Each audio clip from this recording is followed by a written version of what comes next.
Okay, you guys, I want to talk about something very important, and I'm going to do it the best way I know how. As your art teacher, I'm going to draw you a little bit of a story.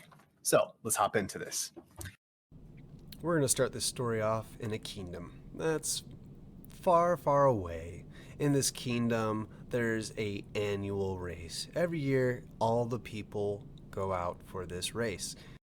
Now, one of the most important things about this race is that you finish it.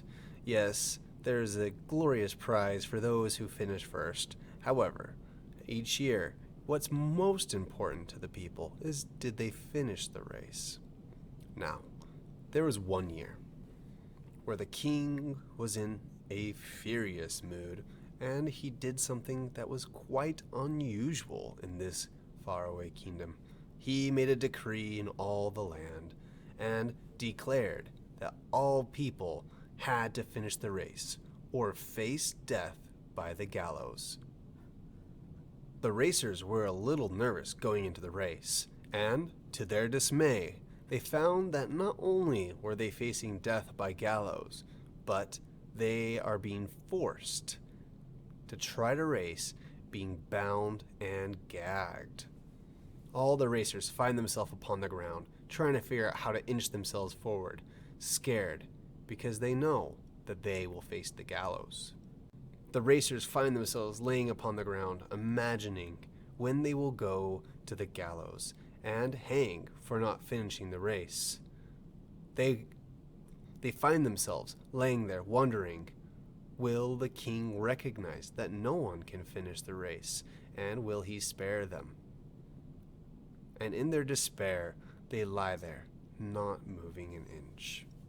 Now, this race that we are facing here in school is not quite as desperate as this, but we are definitely in a situation we've never faced before.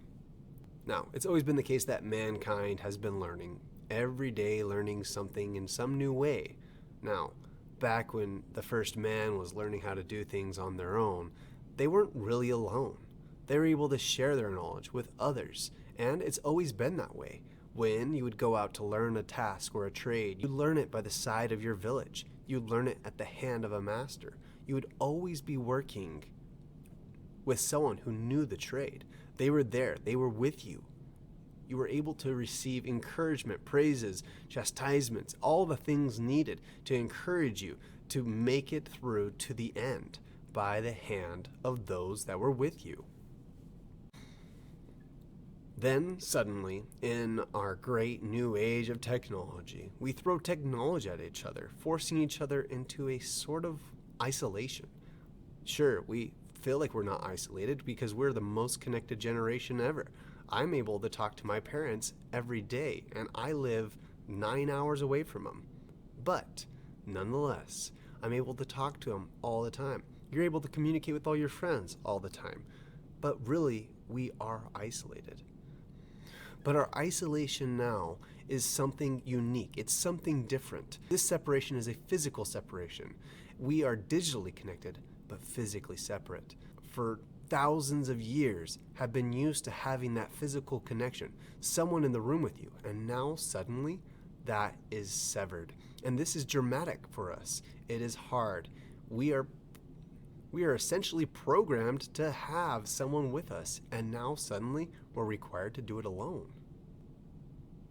But we are not alone, you guys. We have each other around us, and it is time for us to turn on our screens, turn on our mics, and be there for each other. And that's why I'm now going to give you guys a few examples of how we can connect with each other. So, though we are not in the same room so that we can actually feel each other's energy or feel the actual touch of a high five or a hug or something like that to get you along with your day, we can still provide something for each other. And that is our digital presence in this digital world. Turn on your cameras, turn on your mics. When a teacher gives you time in class to be able to communicate with each other, you should use that time. Turn on your cameras, turn on your mics, talk to each other, and communicate. Use the time to be able to get something done. You've always been able to turn to the person on your shoulder and ask them a question. Suddenly you're in a world where you can't do that.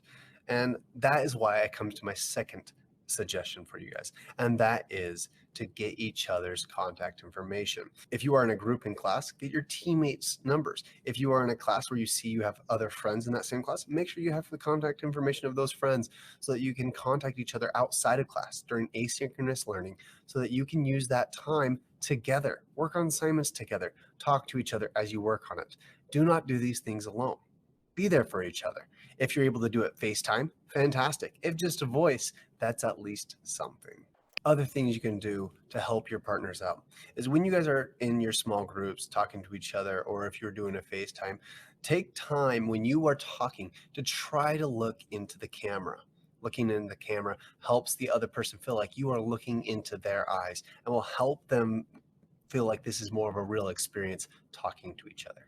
This new digital experience can be hard, you guys, and that's why we need to be there for each other.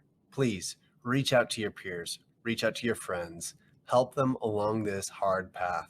If you know that you have a friend that you haven't seen at school, reach out to them, call them up, talk to them. Let's be there for each other. Let's help us all make it to the end of this long journey. We're all in this together. Until next time.